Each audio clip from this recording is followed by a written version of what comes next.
We should start saying that about our work. You know what? I think excellent. Michael Ketchmark, listen up. I think my fees are fair, they're balanced, they're honest, and quite frankly, Michael, they're excellent.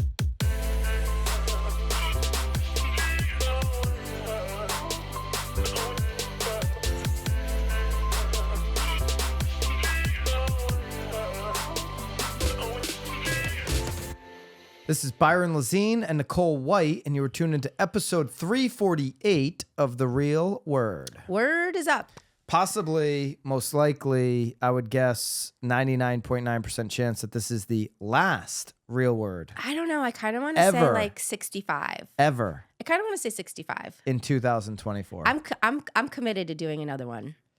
So if something, this will be the last episode of the year.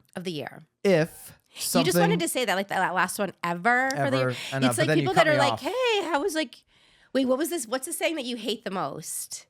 Like, oh, see you next year. See you next year. You hate that saying. See you next year. I think there's probably other things. Oh, I think there's a lot of things around this time of year. I'm not saying in the world because there's plenty in the world. Happy Friday almost infuriates me to a boiling temperature. Why? Happy Friday? I mean, what about Happy Tuesday? It's just Friday. Like, this should be what our podcast is about next week. What are our biggest pet peeves? Pet peeves. See, Nicole's very uptight about ending the year on 348. She wants to end the year on 349, so we start the year at 350. I mean, who wouldn't be? I feel fine about it. And there's 2 weeks. My kids are home. Like I could leave and be happy. That's the only reason she wants to do that episode. So the point is, maybe my kids are easy. That's fine. Make sure you subscribe to the YouTube channel. Here's a good reason to be subscribed and hit the notification bell, because maybe there'll be something early next week. If there's a big industry breaking news story, then we'll definitely do one, whether it's, D23 or December 30th, that time frame. We could even do one of those episodes. Remember we did the rackets, like who does what? Who does what? Yeah, remember that, Remember that one? I don't, but you blocked it out. I haven't blocked out the year that was NAR. No, I mean, who NAR can? news everywhere in abundance, all the way right up until this point. If you missed last week's episode, go back, give it a rewatch here on YouTube, or if you listen on Apple or Spotify, you can listen to it there. Last week, New York Times real estate reporter Deborah Kamin dropped a deep dive into the American Properties Owners Alliance. This is an affiliate of National Association of Realtors. If you listened, you know that. Did you hear from her? Remember, you were really trying to woo her last week. We didn't. I don't think we reached out. Did you ever tell Vanessa to reach out, Bobby? Bobby, in 2025, let me know in the comments if you want. Let me know in the comments right now if you want, whether it's Bobby producing or Haley producing. If you want the BAM producers to have their own mics, and when I say, hey, Bobby, or hey, Haley, and then they're talking to us and you can't hear what they're saying, would you prefer that they have their own mic to be able to chime in when we actually ask them a question? Maybe, because I enjoy when Haley's in here. She laughs at my jokes. Yeah. Yeah, you don't laugh at my jokes. So she laughs, and then I'm like, oh, at least someone's laughing in the corner. Right, and sometimes we reach, hey, Haley, what do you think how old is Haley? 20. What do you think she's like my child. As a young kid, I think she was born when I was as a young adult. I think I was getting married that year. Yeah. I mean, Bobby's actually not that much older. So, all right. So let us know. Comments. Do you want producer to have their mic? Either, They can do the young Jamie chirping like on the Joe Rogan pod or other pods. So we're stealing other people's ideas? No, I mean, this is like a common thing. First of all, podcasts stole that from radio. Okay? I know, I love radio. The radio ones that the ladies are in there and they're just, what's his name? Howard Stern. Yeah, they just chirp in once in a while. Yeah. I feel like that's me. I feel like maybe I'm the producer. I feel like I just chirp in. You're the color. You're the color, Nicole. Not that Bobby's Someone's definitely taking my producing. job. All right. Anyways, this trade association, or this affiliate of the NAR Trade Association, American Properties Owner Alliance, is the story broke down. If you listened last week, but just give you a recap, broke down where the money is going to different political agendas. Correct. Okay. The New York Times report stated that Deborah's report stated that the money was overwhelmingly going to right-leaning groups, although in this 23 it leaned left, but over the number of year time period, it was leaning right. Okay. So Real Estate News did an interview with Deborah. I'm glad that they did it. We can break it down. They asked her how this story came about. You and I talked about these numbers on episode 342. Right. So this data was out there. Right. This data is not like, hidden. It's got to be publicized. Well, she just dug into it. We didn't know where the money was going. We just knew. We knew the groups, but she dug into like what the group was sending the money. Yes. What the group stood for right. and that kind of stuff. And that's what we talked about on last week's pod. Like what actual social issues do they stand for? And, to me, I don't think NAR's money, your due money should be going towards like social issues politically. Okay. So Real Estate News, how'd this story come about? Were there any particular motivations behind the timing of its release? Well, the timing was that she needs a story in December to pop. I mean, obviously there's not a lot of news in December. She's making news out of now a long running year of breaking news from New York Times in the real estate world. The reporting for the story actually began in January before the settlement. So she says that this story was almost a year old. I mean, you could have dropped it at any time. It's just data. Again, they are a nonprofit. They have to publicize this. Came out of my desire on my part in the New York Times as a whole to understand how NAR was going to react to the lawsuit. At the time, we didn't know if they were going to settle or if they were going to potentially file for bankruptcy. That was on the table, remember? What a year it's been. That was on the table for NAR considering bankruptcy. It's one of the reasons why they left some of the brokerages out in the cold when they did the settlement. They said, hey, it's better than going bankrupt. Right. It's kind of what they said, just better than being bankrupt. Don't mind me. My eyes are wandering. There wasn't a whole lot of clarity about how much money they really had in terms of their assets. So that's when they really started digging into where they spent the money. When you spend $50 million on bad commercials, one would say where they must have an abundance of cash. I think that could be the drinking game of the year. Yeah, bringing up the commercials. That drives me nuts. It really does. That's probably your number one pet peeve of the year. I'm totally cool with Happy Friday in abundance. Yes, if they're not spending $50 million on bad commercials. I think that trumps Happy Friday. Yeah, for sure. So they have a for-profit wing, she says. NAR is not just this trade organization. This is according to Deborah Kamin from New York Times. They have a for-profit wing. They also have all their subsidiary organizations, which is this one that she covered, American Property Owners Alliance. They also had the desire to get she had a desire to get a holistic view of what their finances look like so we could anticipate how that lawsuit was going to play out.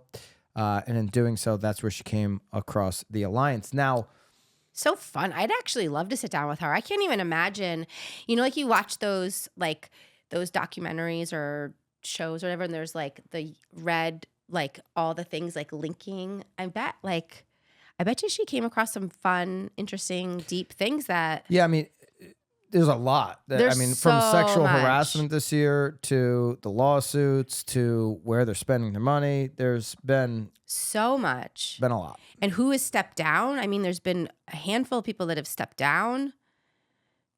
So she came across that alliance. She says if she could have gotten the story out sooner, she would have took her 11 months to do the story. No problem there. The for-profit wing. I'm curious. What is she talking? So there's a fund within NAR. Okay. That if you have a tech company, you can go to NAR and NAR will fund the tech company.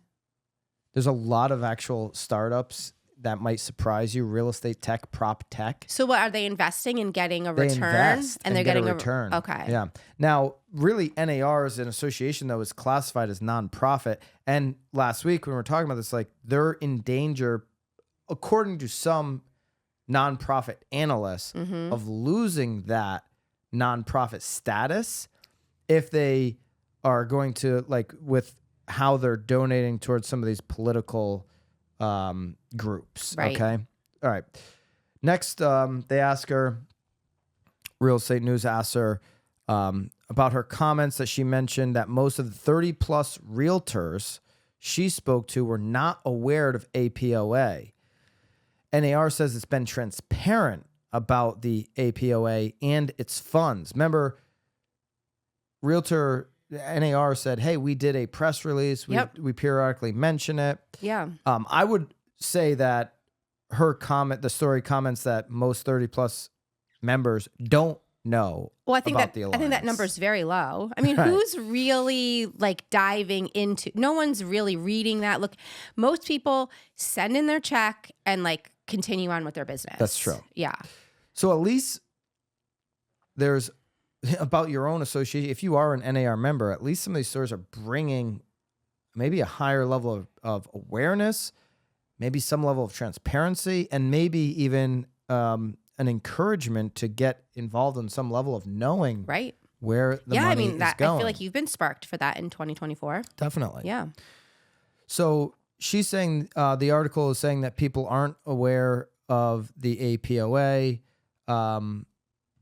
And so transparency and awareness are not the same thing. There's no doubt that there's a lack of awareness and understanding about the organization. There's no doubt that their spending is significantly disproportionately going to groups that support conservative causes, and that spending, unlike the PAC, comes from membership dues. Right. Remember, the membership dues grant the money to APOA Correct. to go and use this money as they see fit. Disproportionately going to support conservative causes. That is true on the entire spectrum. Mm-hmm. When you look at 2023 specifically, it went the other way. There is an issue in the real estate industry more than any other industry that those dues are not voluntary. Correct. Quote unquote from Deborah Kamin from New York Times saying, your dues are not voluntary because you have to pay dues to be a member of NAR if you want access to the MLS in most markets. True. And you know what? She'd be basically right in that. Obviously. I mean, hello. NAR is going to say it's voluntary. You can do without the MLS. But really, can you do without the MLS? Well, that's not your job is to have access to the MLS. If you want to provide the highest level of service, correct, to customers and clients, I think you need it's the interesting MLS. though, because I do feel like when you get into the business, like they're not giving you an option. They're just like, here's what you owe. Well, yeah. I mean, most brokers are saying like in those markets where the tie-in is happening, like, to be here, you're going to have to, I'm not going to help you as a managing broker if you don't have access to MLS. But I don't even think that they're giving you the option of like, hey, if you decide not to pay, you can still stay an agent. You just can't get MLS. Like you almost have to pay in my mind, I feel like it was led to believe that you had to pay these dues in order to be like they don't real talk about estate. another option because in those markets, you're right. Yeah. It's not happening. Right. So, yeah. So that's her statement there. NAR, next question was, NAR says the APOA supports pro-housing groups across political spectrum. Should people even care about the partisan leanings of these groups if they are doing work in a pro-housing manner, basically? Deborah says, the New York Times cares. And I think that a lot of real estate agents who have to pay dues care. I also think that the American public and consumers care because the housing market is one of the most important pieces of the American economy. NAR is a huge player in that market and exercises a great deal of control over the rules and regulations of that market. The way NAR uses their dollars and the politics behind it are very important, and it's newsworthy and it's relevant, and we will continue looking into it. Okay, so this reporter from the New York Times says that New York Times cares. Check. That a lot of real estate agents care. Yep. Who pay dues. They care. Check. The American public, she says, they care. Check. Consumers of the housing market, they care. Check. Check. What's the check? Check. They all care. Yes. Those four categories care. She doesn't say NAR cares. She never in this answer. She says NAR is a huge player. They make a lot of rules. They use their dollars. What I've been saying for months now, New York Times hates NAR. Clearly. They just absolutely despise the National Association of Realtors, and they continue to showcase that in their reporting. Well, her first line says the New York Times cares. The New York Times cares. Yeah. Really? And listen, I'm one of the biggest critics of NAR, but for New York Times to put themselves on this pedestal of being now a home ownership leader, if we're going to compare New York Times versus what NAR has done for homeowners and consumers of real estate over decades, it's not even close. Right. That NAR wins that battle. And if you're a critic like me of where NAR has kind of started to evaporate some of your due money on meaningless efforts, then, you know, let's also be fair and say New York Times has done nothing for the homeowner. No. You know, like, listen, except they stir the pot. They stir the pot. Some of these stories are for sure. I mean, you talk about the sexual harassment allegations, that stuff need to be talked about. Now, some of those haven't really, you know, have just been left at allegations. And I'm not saying that they're not true or anything like that. I'm just saying, you know, I've heard, here's a little end of the year gossip, some juice. Gossip. I like it. Some tea. I've heard from some inside the industry people, like, you know, reliable? the guy Kenny Parcell, that we talked about. Yes. That he got a bad deal on that. I'm not saying this. I'm saying there are people. I've now heard this from. They're saying that he got a bad deal, or he's saying he got a bad deal. I'm saying that people that know Are we sure we him, want to say this? I'm not saying it, so I don't care. Okay, well, you are. I'm saying that people have told me this. Yes. Okay, and I don't have any idea if he actually now did sexually harass these people. Like the photo of the belt buckle to me still is like, it's just weird sending a belt buckle to. Yes. It was the NAR logo. I guess maybe he could, I don't know. Point being. Yes. There are people that believe, and listen, there was a lot of people that supported him at that time. That he didn't, and he got the short end of the stick. Right. There are going to be a lot of people, obviously, still with everything that we covered on that said no, that's not the case. Okay. Yeah. And I'm totally just saying here's what's going on out there. Yeah. I mean, there's always going to be, you know, supporters. There's supporters out there. Is my point. I mean, I'm sure people are supporting Diddy and you're right. There are people that support Good point, Nicole. I mean, people really Jay-Z. Roger Goodell, NFL commissioner, has said we are standing by Jay-Z. Yeah, I mean, it's Jay-Z. I've never liked Jay-Z. No, I've never really liked Jay-Z either. But I'm also not really a Beyonce fan either. Not because of Beyonce. I just never ranked him in my top 10 at all for music. No, if I'm putting on music, I'm definitely not like, hey, play some Jay-Z. I'm like playing like Nas before I'm playing Jay-Z. And Nas, I mean, just listen to Ether, how he talks about Jay-Z. Like, just love when he used to rip Jay-Z. Of course, I'm Nas over Jay-Z. It's not even close. Anyways, all right. Speaking of New York battles. Some people in real estate believe New York Times has an axe to grind. That's what that's actually what I was going to segue into when I was talking about how New York Times hates the real estate industry. Oh, you were going to talk about Jay-Z and Nas? Sorry. Then we went to, man, if Nas would not be putting up with this kind, if Nas was NAR, if it was NAR instead of NAS, he would not be putting up with this kind of attacks from the New York Times. Oh, look at you. That was clever. That was quick. Wow, huh? That was quick. Nas be like, you're well rested. Some people, I've been getting a lot of rest. Good. Some people in real estate believe New York Times is an axe to grind with the industry, is what Real Estate News said. What's your response to that? The reporter from New York Times says, I think our reporting is fair. It's balanced. It's honest. It's excellent. I stand behind it. It's excellent. You know what? We should start saying that about our work. You know what? I think Michael Ketchmark, listen up. I think my fees are fair, they're balanced, they're honest, and quite frankly, Michael, they're excellent. Excellent. I stand behind the real estate community. It's like Bill and Ted's Excellent Adventure, you know? I think excellent. Michael Ketchmark said that about his own fees, by the way. He's like, our 35%, I stand behind. They're fair. They're excellent. Yeah, excellent. Okay, and this New York Times reporter stand behind her work saying it's excellent. A lot of times, unfortunately, when people don't like what is being reported, the response is that there must be some sort of motive behind the news. That is not the case here, Nicole. Don't look for a motive. My goal as a reporter and with every single story is to seek the truth and help readers understand what's happening. It's the mission of the New York Times. I take that very seriously. And in this case, I sought out the truth. I asked every question I possibly could. I pressed NAR. I pressed APOA. I corroborated everything I could with documentation. I have sources on the record. And where they spend money is public documented. Correct. So she's not lying there with documentation. I have sources on the record who were scared to come forward, but chose to because they're concerned about the way this organization is spending money. Deborah, you could put me in that group, more so on the media stuff than 50 million media than the 12 million or whatever. Actually, it's 6 million that's being granted to APOA in 2025. We talked about that last week. A far cry from the 50 million on the media spend. Had to end the year with that, I guess. All right. All very interesting. I still want to get her on there. You'd like to have Deborah on. Let's go. I'd like to have Tanya Mortisey from... Is that the attorney? Who's the attorney? The attorney. Yeah. She'd be fun too. She'd be great. Yeah. We got to get her.